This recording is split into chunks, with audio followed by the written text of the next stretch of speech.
Hello viewers, this is going to be the first video in the other houses I looked at in person series. This is the first house I ever looked at, and this is, I believe, the only house that I didn't take any pictures at. So unfortunately we're stuck with these photographs that the realtor sent, which are very low resolution, so they're not clear, and a lot of them, they don't highlight the things that I wanted to show, and they don't show the space inside accurately because they're taken deceptively. So this probably is going to be the shortest video because I can't show everything I want to show because of the photographs. But anyways, this is house number 1. This particular street that this house is on will come up again later because there was another house on this street, and just like this house, when I first saw it and heard about it, I thought it was going to be it.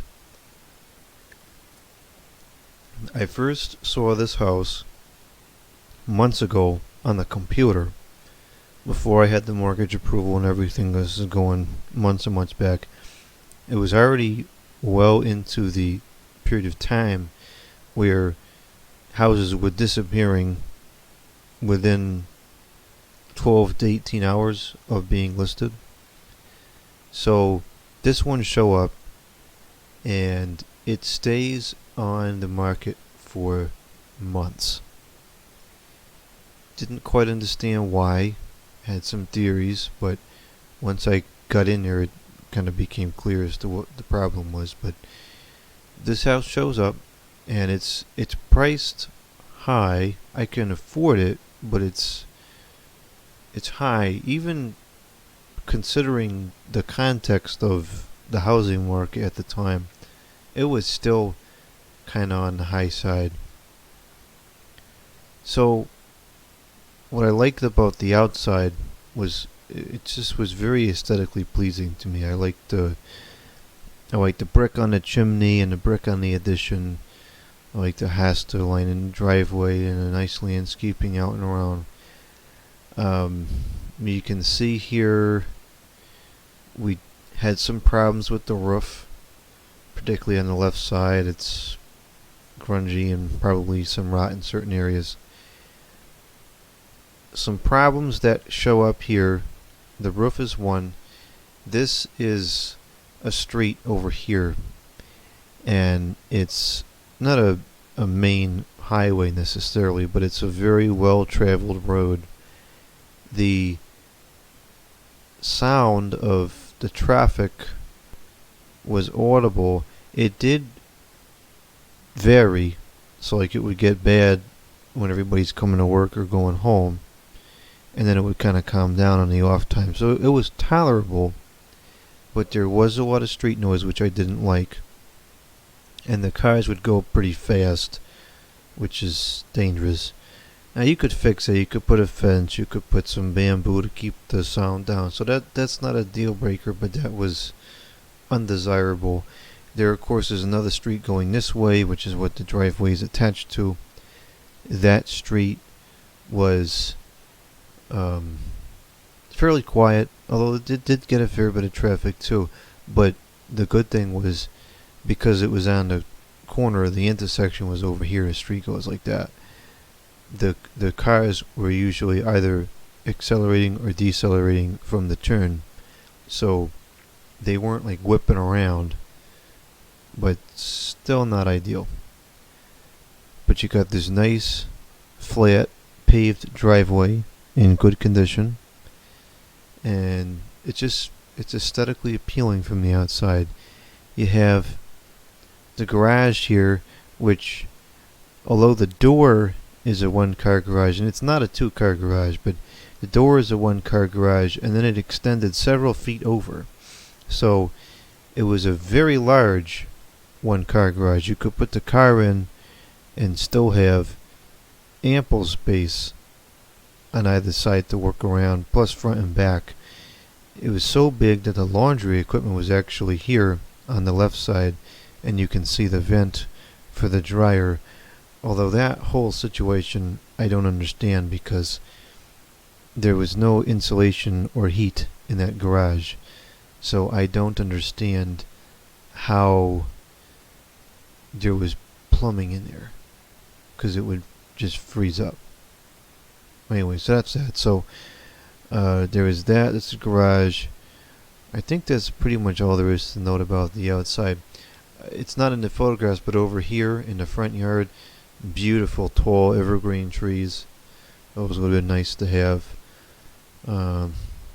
Otherwise that's probably about all there is to see here in the front. So we move inside.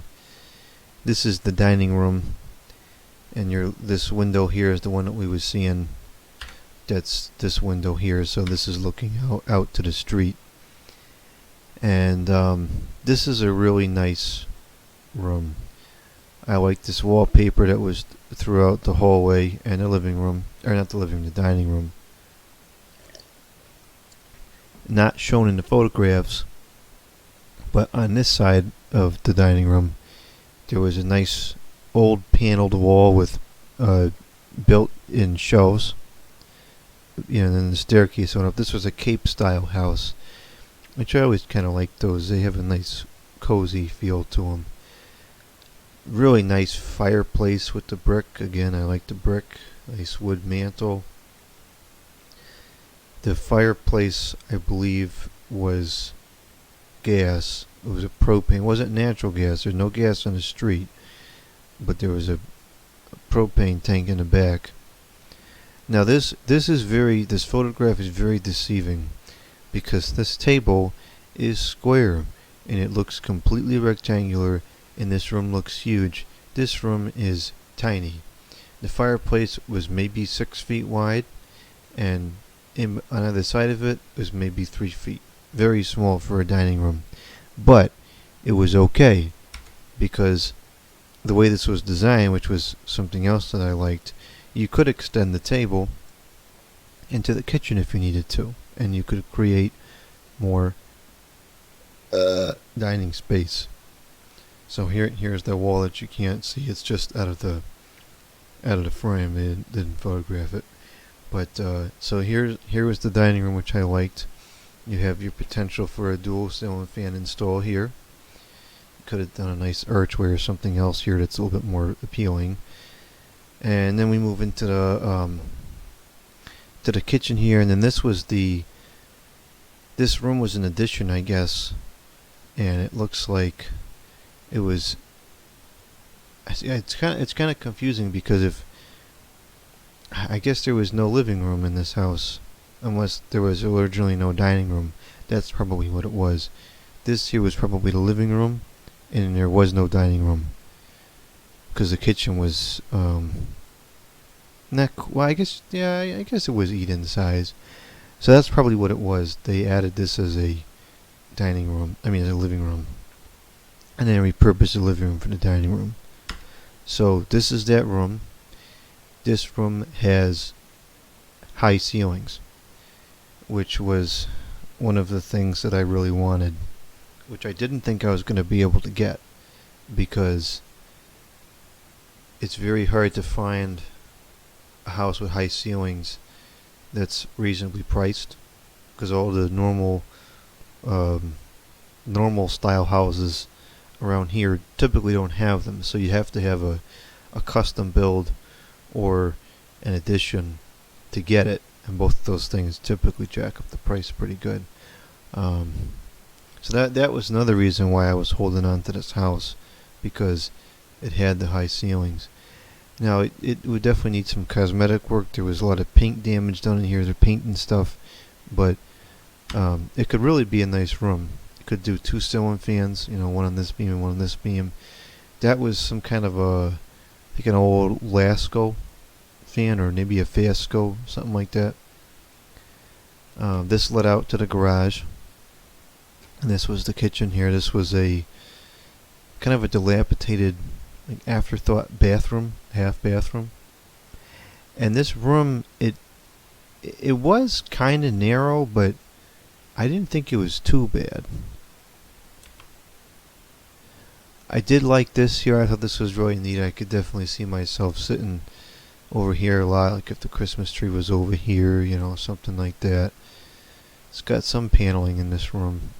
And of course you have the nice windows there to look out the front. You got a big door window to look out the back, so it's a nice bright open room. The kitchen was not the best kitchen I've ever seen. It's got a nice old floor to it, older dishwasher. I like the cabinets, the layout of the cabinets. I like having these shelves on either side of the window. It encompasses the window nicely and makes the kitchen bright and expansive outside. But they were uglified. They were all painted. They put stupid silver knobs on there. So this would have had it all been stripped down and restained back to wood the way it was originally. Kind of limited counter space. You probably could cancel this out and put more counter there, but then you lose the storage. This was all pantry storage on both sides here. I think it went all the way through. So the kitchen had adequate storage, but the working area was kind of slim. That's probably why they had this little cart thing there to get more space. Yeah, I could have made it work, but it wasn't ideal. But then again, I guess you have this over here, which could serve as a counter too. So I guess it wasn't that small. This was the bedroom on the ground level. There's 4 bedrooms in this house. Nothing spectacular about these bedrooms. What is this? Do I want to change the color scheme? We're just looking at photographs. I don't care. Nothing spectacular about this bedroom. Nothing wrong with it either. Had like a smaller window there so you could put the bed there and it wouldn't interfere with the window. That was kind of nice. Some basic ceiling fans. I don't know what kind of fan that was. Just a generic hugger fan. This was a good sized bedroom. And then this is the other bedroom. This was on the right side if you're walking down the hallway.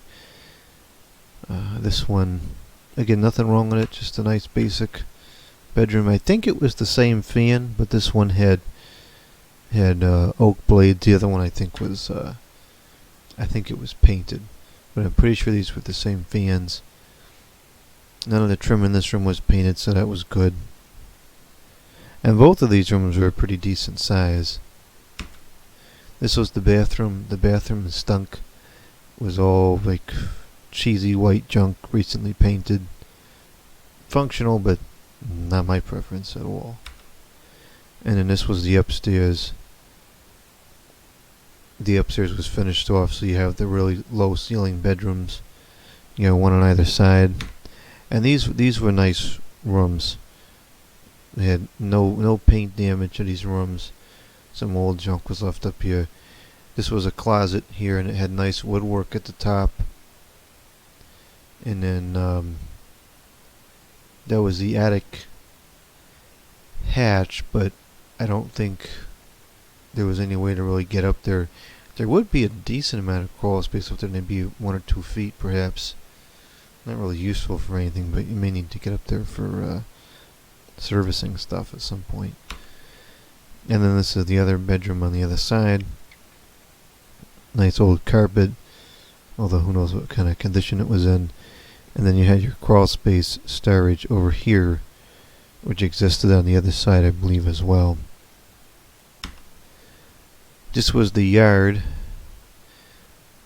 Relatively small yard, but, and this would all depend on the quality of the neighbors. If the neighbors were fine, this would have been adequate, because I don't need a big yard. I just need enough space to have some nice landscaping, some plants, you know, whatever, some trees. And this had that. We had trees in the front, nice open area here on the side. The yard would have been okay as long as the neighbors were okay, which is a hit or miss, you never know. But you can see here in the garage, it expands out pretty far, a good 3 or 4 feet past the door, and it was very deep. I would say if you had a small car, you could have fit two, lengthwise. Very, very large garage for one car and a nice tall ceiling too. Shed. Looks like a fairly new shed. It was in decent shape. And then a little deck on the back. You know, a small backyard. This was the property line here, but you know, plant some trees there and let it fill in. As long as those neighbors are quiet, this would have been okay. But of course, I mean, you don't know. And see, there was a go away. There was a attic fan or something up there. Well, again, I don't know how you can get up there to service it. And this was another part of the yard. So, a decent sized yard that was on the other side of the deck. So, decent sized yard here. There's a propane tank for the stove and the fireplace. I think that is the vent for the stove. And then, I guess that would be the attic fan. And then we're back to the front. So, yeah, so that's, I can't show other things that I wanted to show because I don't have images. Anyway, so, my computer just froze up here.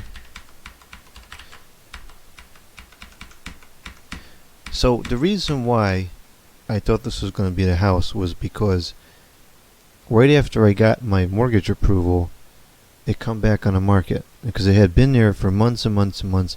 They would drop the price by like 10,000 and nothing would happen, and weeks go by and maybe they drop it a little bit again, like 5,000, and it would just sit. It was sitting there and sitting there and sitting there, which was super unusual for the way things were at the time. And then it finally disappeared, but it hadn't sold. It just was taken off, and it was gone for quite a while. Then I get the mortgage, and then it shows back up pretty quickly, and the price was lower. It was still a bit much, but it was lower. So I said, oh great, there it is, this must be it. So I went and took a peep inside, and the basement was bad. The basement had major water problems. There was a multiple sump pits, standing water everywhere, mold and grime. It was disgusting. And one of the sumps was it was so rusted out, it looked like you couldn't even identify it as a pump. It just looked like a pile of rock or something. It was comical. Was the basement was in serious stages of decay. The roof was in a pretty good stage of decay, and there was a couple other items that were starting to decay around the house, and the asking price did not allocate for that stuff to get fixed. So I did attempt to put an offer in anyways. It wasn't a formal offer. I kind of just had the realtor say, like, I'm looking at this price, would you even consider something at that price? The answer was no, and so that was kind of the end of it. And the house sat and sat for months and months and months, and then well, actually, hold up, that's not exactly what happened. That's not correct.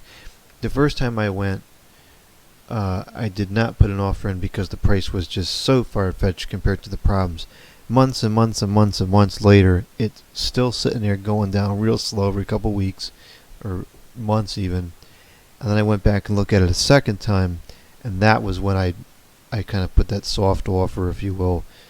And I was kind of shocked that they wouldn't come down, because the offer that I put in, or that was proposed, wasn't all that much lower than, I mean, it was, but it wasn't like $100,000 difference. It was, kind of near what they were asking for. And you would think after how many months of not selling that they would get the hint that something ain't right, but for whatever reason they didn't, and they said no way to the offer price I put in. So that ended it, and that was it. I moved on from that house. I liked it, but it was not attainable at that price. Too bad, but obviously things worked out, and that wasn't the house that was supposed to be, so we moved on. But there were definitely some things I really liked about this house. So that will wrap up this video of the first house I looked at. Being the first video, I'm not sure how we're gonna keep going with these. I'll look for feedback in the comment box on how this video is structured and what was talked about. For the next house, there's going to be 7 or 8 of them, I think. For the next ones, we'll be able to look at more different things in greater detail, because I'll be taking the photographs, and so I'll be capturing things that I thought were interesting and important and significant. And some of these all have 50, 75 photographs to look through. So if this was kind of bland, it's because of the lack of photographs. So give me feedback on this video, if it was worth watching, not worth watching, what it needed, what it shouldn't have, and I will try to adjust going forwards.